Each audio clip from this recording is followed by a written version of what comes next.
Um jovem de 16 anos sai de casa com 3 amigos para ver um carro usado e nunca mais volta. O motivo?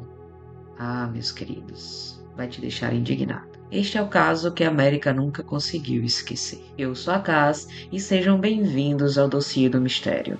Pega seu café ou sua bebida favorita, senta bem confortável, aperta o play e me acompanhe em mais uma jornada na mente humana. Nova York, agosto de 1989. A cidade era uma verdadeira panela à pressão racial. Apenas 4 meses antes, o famoso caso do Central Park Five havia se dividido na metrópole, com a mídia e figuras públicas inflamando ódio contra jovens negros. E é nesse cenário que existia uma segregação invisível. Bairros como Bensonhurst, no Brooklyn, eram o típico lugar americano, onde uma regra não escrita dizia que pessoas negras não deveriam circular após o pôr do sol. Yusef Hawkins era o oposto do estereótipo que a mídia da época tentava criar. Um adolescente de 16 anos, estudioso e sem qualquer passagem pela polícia. Na noite de 23 de agosto, ele e seus amigos, Christopher Graham, Luther Silverstein e Troy Gordon, pegaram uma linha no metrô. E eles tinham um único e simples objetivo: olhar um Pontiac 1982 que estava à venda. Eles levaram apenas o dinheiro guardado e barras de chocolate e sneakers que tinham acabado de comprar. Enquanto Yusef caminhava pela 20ª Avenida, ele não sabia que estava entrando em uma armadilha montada por uma mentira fútil. Keith Mondelo, um jovem local de 18 anos, estava furioso. Sua ex-namorada, Gina Feliciano, havia dito a ele, durante uma discussão, que convidaria amigos negros e latinos para sua festa de aniversário, apenas com o intuito de provocá-lo. Mondelo não hesitou. Ele reuniu uma milícia de cerca de 30 jovens brancos armados com tacos de beisebol e pelo menos uma pistola calibre 32. Eles montaram uma patrulha de vigilância para interceptar qualquer pessoa negra que aparecesse. Quando o grupo de Yusef surgiu na esquina, a multidão os cercou. Os amigos de Yusef tentaram correr, mas ele, confuso e sem entender por que estava sendo atacado, ficou para trás. Foi quando Joseph Fama sacou a arma. 4 tiros foram disparados. 2 atingiram o peito de Yusef. Testemunhas dizem que ele caiu no chão ainda consciente por alguns instantes, incapaz de falar, apertando contra o peito a barra de chocolate que havia comprado. Ele morreu pouco tempo depois no hospital.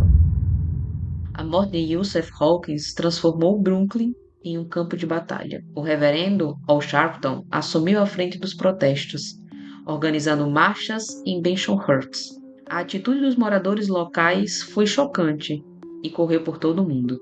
Eles receberam os manifestantes negros com insultos racistas enquanto seguravam melancias, um símbolo histórico de racismo nos Estados Unidos, para zombar da dor da família de Hawkins. A tensão chegou ao ápice em 1991, quando durante uma dessas marchas o próprio Al Sharpton foi esfaqueado no peito por um homem branco chamado Michael Riccardi. Nova York estava à beira de uma guerra civil urbana.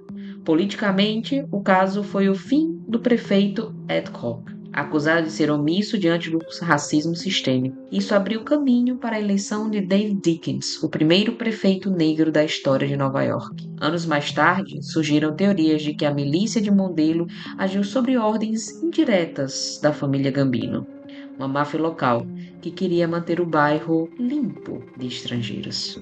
O julgamento foi um dos mais assistidos da história da cidade.